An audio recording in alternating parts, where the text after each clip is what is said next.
At a whisker under 300,000 ringgit, the BMW iX1 is far from the most affordable, compact, electric SUV out there. In fact, for this money, you could end up in a Hyundai Ioniq 5 or an Ioniq 6. You could get into an Atto 3 and still have 100,000 bucks left over. There are many options available. But BMW is very confident that the iX1 serves its purpose, which is to be an entry-level EV for BMW customers looking to make that first step into electric mobility, heralded by the BMW badge. This is the iX1, this is Malaysian Motoring, and before we get into this review, be sure to hit subscribe and hit the bell to notify every time we make a new upload. But ladies and gentlemen, let's get into it.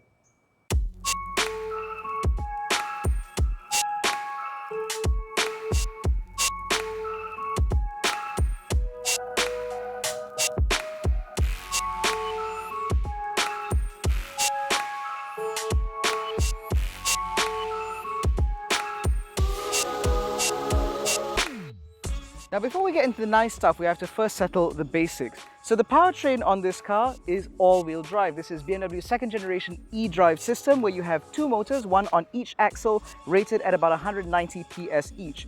Total system output is 272 PS and 494 Newton meters of torque, but there is a boost pedal behind the steering wheel which bumps things up to 313 PS under hard acceleration. 0 to 100 is settled in 5.7 seconds with a top speed of 180 kilometers an hour. The power actually comes from a 64.7 kilowatt hour battery, which according to WLTP will be good for 440 kilometers. Now, as for charging, 10 to 80% at max speed can be done in about half an hour, whereas AC charging is up to 11 kilowatts AC, which means that this car will juice from dead to full in about 8 and a bit hours. But clearly, the X1 is not necessarily about the oily bits, or lack thereof. The X1 is very clearly about its SAV-ness, which is BMW parlance for sports activity vehicle or an SUV to literally anyone else. The iX1 is unique in the sense that it looks exactly the same as an X1, very similar to what we saw from the i7 versus the 7 series. As a result, you get a very familiar front face flanked by the new BMW full adaptive LED headlights, repeat with the new style LED daytime running lights, which just look like fangs instead of the Corona rings that we're very used to. You also get these lovely dual-tone alloy wheels, which are 19 inches in size and wrapped in Continental Eco Contact 6 tires. They are 6Q, which means they are quieter because it's an EV, so therefore you want things to be a little bit more quiet. Now, the unique thing about the iX1 versus the X1 is that it does sit a little bit lower, and all the body cladding is done up in body color to make the car look a little bit more svelte, a little bit more sleek. But overall, I still think it looks pretty good, and I appreciate the fact that these roof rails are functional, which means if you want to use your iX1 as a proper SAV or SUV to the rest of us, you can. But I think it's the back end of the X1 that I like the most, because compared to the previous generation models, which looked like a BMW hatchback on stilts, this looks a little bit more like a proper SUV from BMW. For example, this protruding rear windscreen reminds me a lot of the BMW XM. These sculpted taillights also remind me of the XM, and down there, that reminds me of an X6M. But, obviously it looks better because it doesn't have a sloping roofline. Now, behind this tailgate, you will find a pretty decent amount of space. It is powered, it's a little slow. So even though this is a relatively compact SUV, back here you do have more than enough space for 5 people's worth of luggage.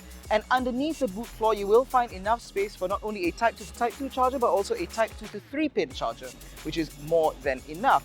And of course, the space back here is usable because there is no space underneath the bonnet. There is a little bit of a shelf underneath the boot floor towards the back, but honestly, you're not really going to be using that much anyway. This parcel shelf is removable, but yes, this should fit underneath the boot floor, which we will test in a moment, and I'll cover that a little bit later. But overall, this certainly fits the bill as a multi-purpose sports activity vehicle. So, good job. Now, the interior of the iX1 does not feel low rent anymore. I say anymore because a lot of these compact vehicles from luxury car makers tend to feel a little bit too cheap inside. mostly because they don't understand how to make an affordable car in the first place. But the iX1 is not guilty of that at all, because all the materials in here feel really lovely. Even this sort of weird metallic design up here looks and feels quite nice. It's got a lovely texture to it as well. Of course, things in here are aided by the fact that the leather in here is in a nice sort of mocha brown color, and you have even more of that mocha brown color up here on the door cards, and of course you have these very nice sort of 3D etched Harman Kardon speaker grills, which again look very nice. However, the devil is in the details, and I really do mean the devil here, because BMW has cheaped out in certain areas. So for example, this very small, very slim center console has a support. This was not seen in the iX. And on top of that, this center console does not have an iDrive controller, which I find very strange, because I expect to see this roundel matched with a controller over here. But that aside, you don't need that here because the screen is a lot closer than it would be in, say, an i7, an i5 or an iX. And so interacting with the screen is a lot easier than before. The other thing that I find very odd is the placement of the air conditioning vents, because you have this large central vent here, which reminds me a lot of the BMW i8, but this is for the driver. The passenger has two wide vents right in front of them, and for rear passengers, they have their own set of crotch coolers behind this center console. But once you get over those things, you do realize that a lot of the features in here were very carefully laid out. For example, there is a wireless charging pad here which holds your phone upright, and it even has like a little seat belt to retain your phone in the correct position so it doesn't flop about when you're driving enthusiastically. These cup holders, for example, are very easy to locate, and there's no obstruction on top of them, which is very different from some BMWs in the past, where if you put the cup holder there, then you can't close the center armrest because it doesn't fit. Speaking of which, you do have a center armrest, although that's only really suitable for pens, or maybe the occasional business card. But mercifully down here, you do have a lot more space. You have more space here in the glove box, which is a proper size, so BMW knows how to convert right-hand drive properly. And you do have decently large door bins, which can fit a competitor brand thermos bottle, as well as various other items in there. And as I said, quality in here is pretty good. One of the things that I do not appreciate, however, is that the steering wheel is needlessly chunky. And it also appears to be of the same design that we got from the iX and the i7. Now, I say this is an issue because if you're using the infotainment controls on the right side, you have no issues. If you're trying to use the adaptive cruise control system on the left side, then you're going to have some problems. That's because this only allows you to pick the mode, set the speed, and increase and decrease the speed. If you want to adjust things like the follow distance, that is done through the iDrive system, which I find incredibly infuriating. Because it's not like there's no space here, they just chose not to do it. However, there are at least indicator and wiper stalks, Tesla. Now, talking about the infotainment system itself. So this is iOS 8, which means that we have very familiar layouts on this side where everything is tiled. You have an endless number of apps to control the car, as well as infotainment functions and so on. And overall, it does work pretty well. You have wireless Apple CarPlay and Android Auto, which is always very appreciated. But next to this rather large screen, you will find a rather small instrument cluster. And that's because this screen is very tall, but this screen is only about that big. So you have bezels everywhere. Now, ignoring the bezels, the graphics themselves are at least very good. You get all the information that you need, and it is manipulated rather easily. And of course, if this is not enough for you, there's also a full color heads-up display, which is obviously smaller than what you get on other BMW models, but it displays the information you need, when you need it, and how you need it. So that's all well and good. Now, these two front seats are powered with two-stage memory on the right side, but it's clearly not ventilated or heated, which is at least appreciated. Yeah, things in front here are not that bad. Now, life in the back of the X1 also continues that not so bad sort of feeling, because with this seat setup in my driving position, I have acres of knee room, helped by this little scalloped back, and I have plenty of headroom as well. And because the front seats are mounted a little bit higher on some plinths, I can actually stretch out in order to get a little bit more comfortable. That said, however, if there was a taller driver here, I'd be a bit more concerned as a rear passenger, because the floor in the iX1 is quite high. Clearly, this is part of the conversion from X1 to iX1, and so the batteries live underneath, and so the floor has to be raised. So if I were to put my legs like this, as you can see, I have almost no under-thigh support, and the seat squabs are not the longest they could be, which means I don't really have that much space in the first place. That said, You do get ISOFIX mounts on both of these rear outer seats as well as the front seat should you want to mount a child seat over there. And of course you do have a center armrest with a couple of cup holders with rubber bladders to hold your drinks in place. It is worth noting that these seats do not slide back and forth, but you can, if I can find the tether, adjust the recline angle. So if you want to sit more upright, you can, or if you'd like to recline a little bit further and be a bit more comfortable, you can do that as well. And obviously there are 3-point seatbelts all the way across. Now, as a family car, a couple of things concern me. Firstly, these doors don't open that wide, which means fitting a rear-facing child seat will be a little bit of a challenge to get through the door, but once you're inside, you shouldn't have any issues at all. The second thing is that obviously there are no sun blinds on these windows, which seems obvious to you and I, but if you were to have a small child back here and you want some degree of UV protection, well, you're just gonna have to tip out of the car. And of course, it would have been nice if there was a sunroof, but anyway. This car, however, does redeem itself out in the open road though. Now, over the last few months, we've driven quite a number of electric BMWs. We've driven the i7, we've driven a couple of iXs, we've driven the i4, and so I'm becoming a little bit more familiar with how electrification from BMW works. I apologize, I'm going through a tunnel. Now, despite that, I do find that every time I get into an electric BMW, there is a little bit of a surprise waiting for me.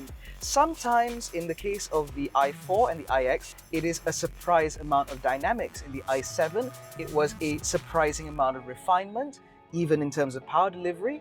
And in this, I'm surprised with just how much I like it. So the iX1 will naturally compete against vehicles like the Volvo XC40 and C40, as well as the Mercedes-Benz EQA. I keep forgetting those two because they always look the same to me. Now, because of that, it means that if we were to go back to my EQA review, I did say that that is a car that is primarily to be used in town, and because of its relatively limited range and relatively limited performance, it meant that if you don't have a charger waiting for you at your destination, it really isn't much of a car to use. Now, this iX1 offers broadly the same amount of range, 440 kilometers WLTP, with charging up to 125 kilowatts and so on. But there is something that BMW's done to this that makes it a little bit more efficient. So for example, it manages its thermals a little bit better, which means that 440 kilometer range, although in the real world is more like 380 to 400, is something that you can depend on. Firstly. Secondly, the charging is also something you can depend on because you can actually activate battery preconditioning manually via the screen, which means you're not reliant on using the built-in navigation for the car to precondition the battery automatically. And that does mean that when you do find a charger that's fast enough, you can make full use of full fast charging more often. And thirdly, it is actually in terms of performance. So the EQA I found felt a little bit gutless, especially when you were driving at speeds in excess of 110 kilometers an hour. This iX1, on the other hand, doesn't seem to feel like that. In fact, the power figures may not suggest it, but this car feels surprisingly perkier and surprisingly more attentive to drive than the compact electric Mercedes-Benz.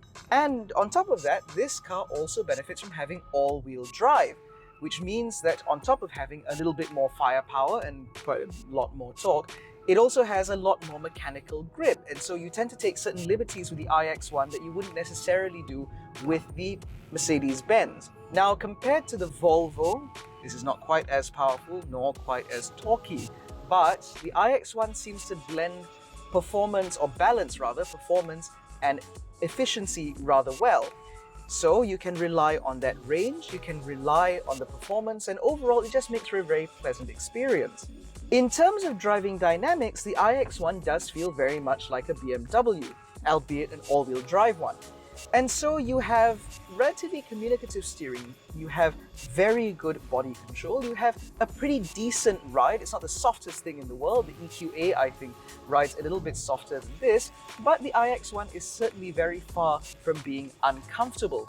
And on top of that, despite this being a compact model from BMW, which is normally where they try to save a ridiculous amount of money, the iX1 actually has a pretty decent amount of sound insulation as well, which is something that I very much appreciate because this is very much, with that range and so on, a car that you can do distances in.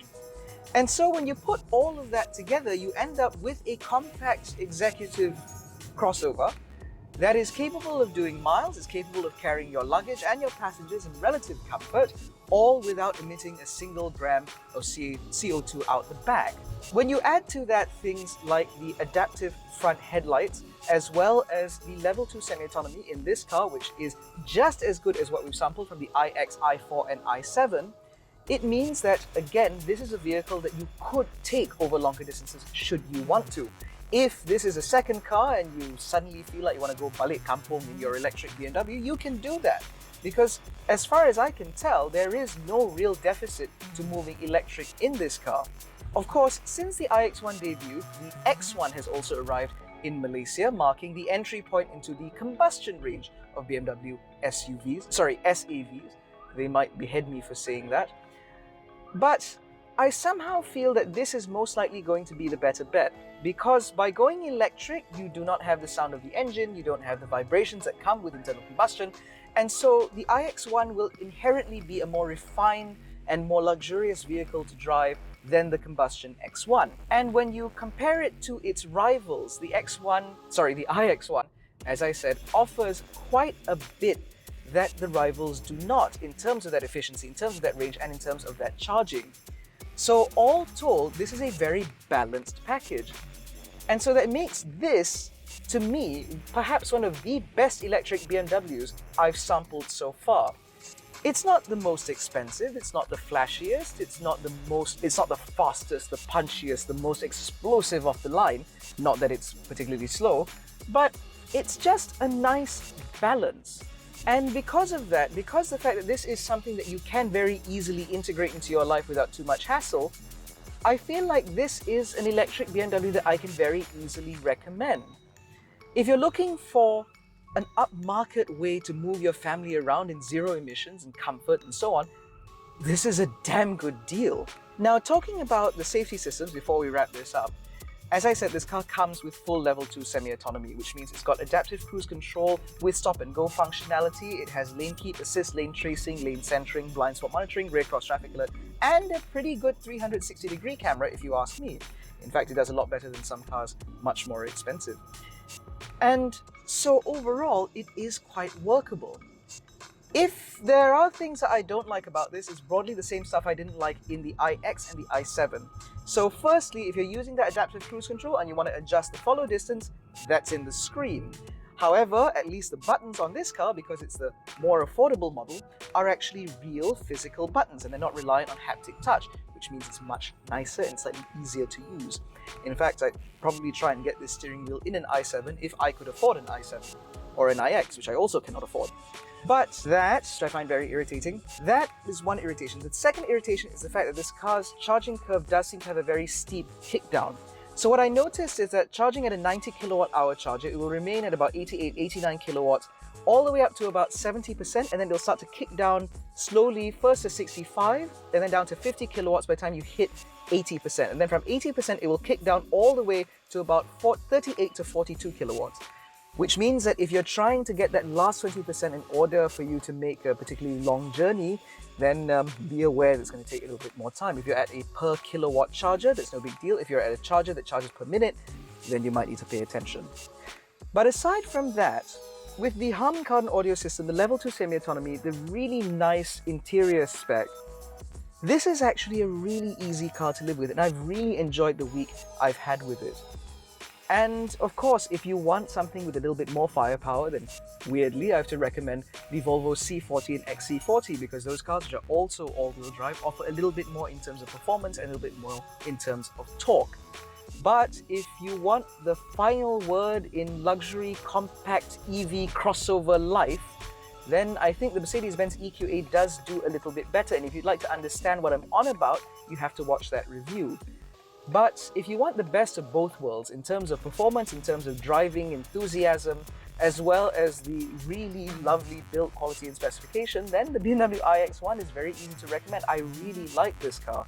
And in fact, I think I'm going to go and irritate the PIC at BMW to try and get this over a second stint to see if I can actually do distances in this, because that should promise to be quite a lot of fun. But in any case, that's been our review of the 2023 BMW iX1 xDrive 30 M Sport. If you enjoyed this video, please give it a thumbs up, subscribe to the channel, hit the little bell icon to be notified every time we make a new upload. Don't forget to follow us on Facebook, Twitter, Instagram, and WhatsApp. All the links are in the description below. Thank you so much for watching. We'll catch you in the next one. Take care, stay safe, and jangan bodoh.